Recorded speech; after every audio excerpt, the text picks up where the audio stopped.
Welcome back to Genshin Interact. Today we're going to be talking about Xianyun or Cloud Retainer and her kit, really just going over her entire kit.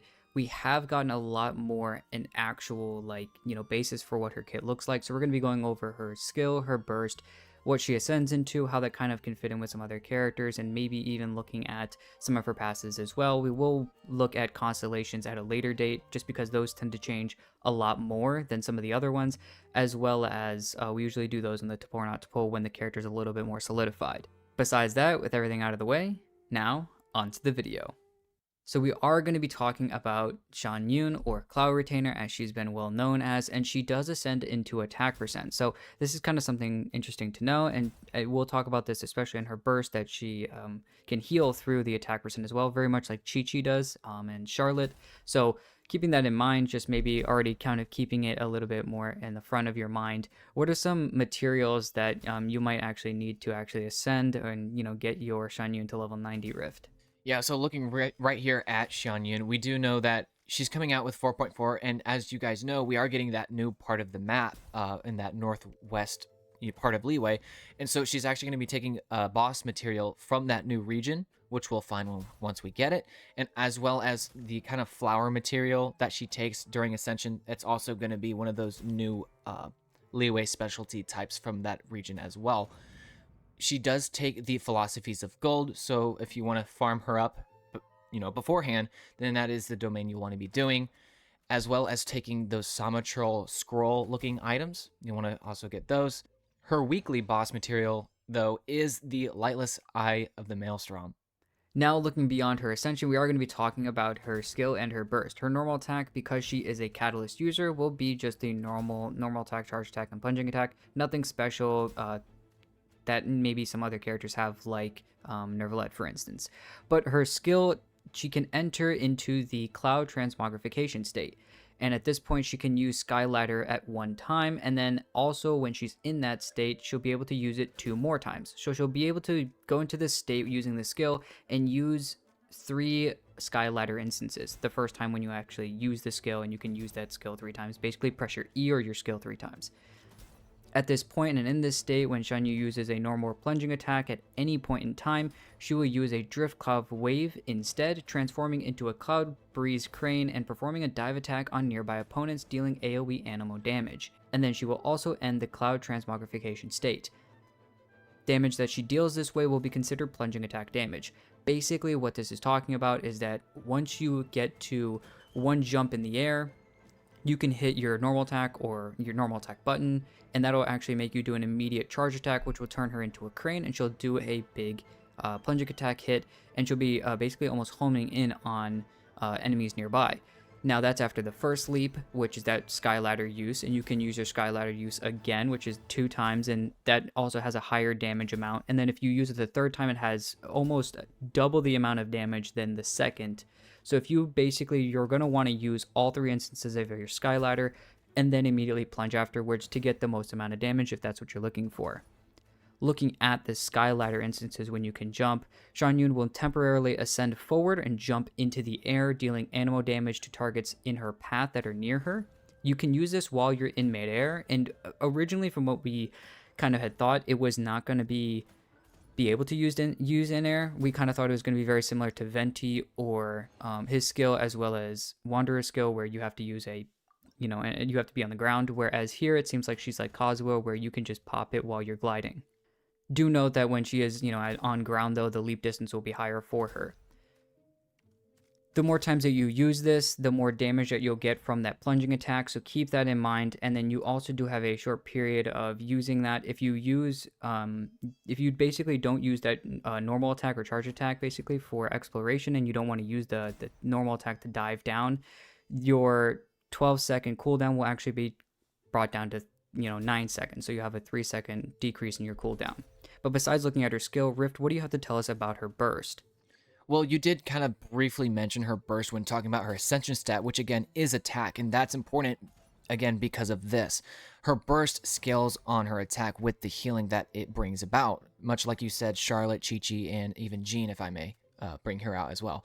But basically, the burst is called Stars Gather at Dusk, and it will bring forth a sacred breeze that deals AoE animo damage and heals all nearby characters based on Xianyun's attack. It will also summon a mechanism named Star Wicker, and what the Star Wicker actually does is it will continually follow the active character and periodically heal all nearby characters based on Xianyun's attack. I really think that is a huge thing about Xianyun's kit. I think that's going to have so much value just because, well, number one, it's healing your entire party, and I already think that's just a massive, really good thing about it, because for people who have Farina, as you know, Vixen, that's getting all those fanfare stacks up really easily and fast. It's not even about the speed. Because I have Farina and I played a lot with her in different team comps and just different characters, she's super easy to use when you have characters that heal the entire party, which is why people talked about using Noelle as an example, because she heals the entire party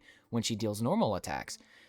And so when you have a healer that's only single target healing, it's still doable. It's just not as comfy, if you know what I mean. It still totally works. It's just not as fun. I feel like I have to spend a rotation right after my damage rotation, spending time just to get my characters full health, not because I need it necessarily, but because I want to get full stacks on my next damage rotation. And so sometimes, especially like, I find myself doing that when I use Kuki, when I use Yao Yao, maybe some others there, but those are the two I mainly have noticed it with. So once again, healing all characters in the party, that's already a big, stamp of approval in my book, just because of Farina right there. And then also do note, once again, that scales on attack. So basically, going back to the Star Wicker, it starts with 8 stacks of Adeptal Assistance. And while Adeptal Assistance is active, nearby active characters will have their jump height increased.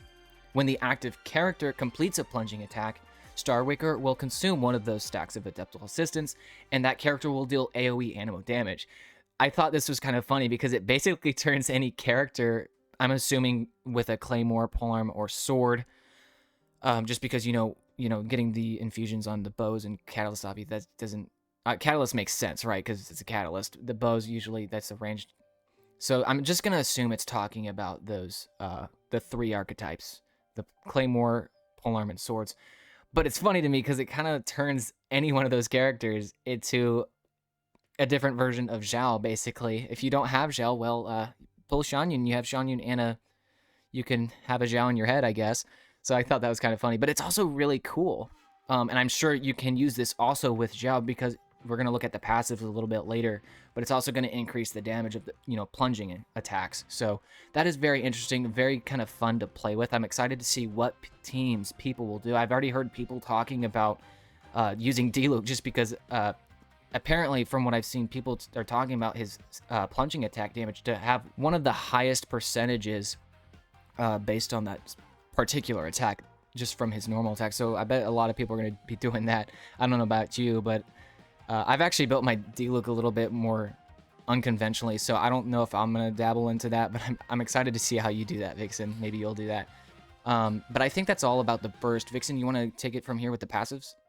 Yeah, the passes, the first one we get is called Gale Feather Pursuit, and it states that after her skills, Drift Cloud Wave, or that normal attack or that plunging attack hits, it will generate a vortex in front of it that will pull nearby enemies and objects in, kind of like a very small version to what Kazuha does, or what Venti does with his burst and Kazuha does with his skill, and kind of pulls enemies together. It would be probably a very, very small version of that. I don't believe the vortex is probably going to be anything big. I think that's just probably not her main focus of the kit, but it is something nice to maybe keep some enemies, draw them in a little bit closer for maybe her ability to, get to the next character and for them, their next plunge attack to do a big hit. The next passive says that when the Star Wicker created by her burst has a Adeptal Assistance stack, so when Rift was talking about all 8 of them, at least the start of that, the nearby active character's plunging attack, shockwave damage will be increased by 170% of Xianyun's attack, not base attack, attack.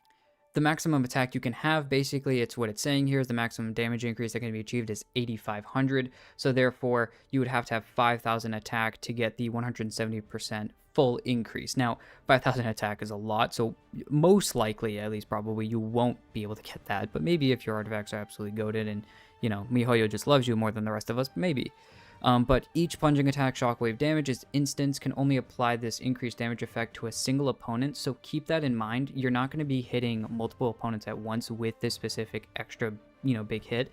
So keep that in mind a little bit when you go ahead and do that plunge attack. Let's just say, like you were talking about Rift with Zhao, if you go ahead and do a plunge attack, normally you have those, let's just say 4 hilichurls near you, and you do a plunge attack, you're going to be hitting all 4 of them basically for the same number, most likely. The crit will obviously be different, but actually the difference is for here that only one of those hilichurls is basically going to get this increased number. So if you see some differences in your numbers and one of them's extremely high or a lot higher than the others, this is why. And then also each character can trigger this effect every 0.4 seconds. That shouldn't be a problem. I don't believe that anybody, I think, can do a plunge attack within 0.4 seconds. So I think you should be set there. And then that's kind of it. She does have another passive talent that helps gliding speed, which makes probably the most sense for her type of character. So these are the passives that we have. So this is just kind of going over her entire kit and what she kind of has for right now. But besides that, do you have anything else to say, Rift?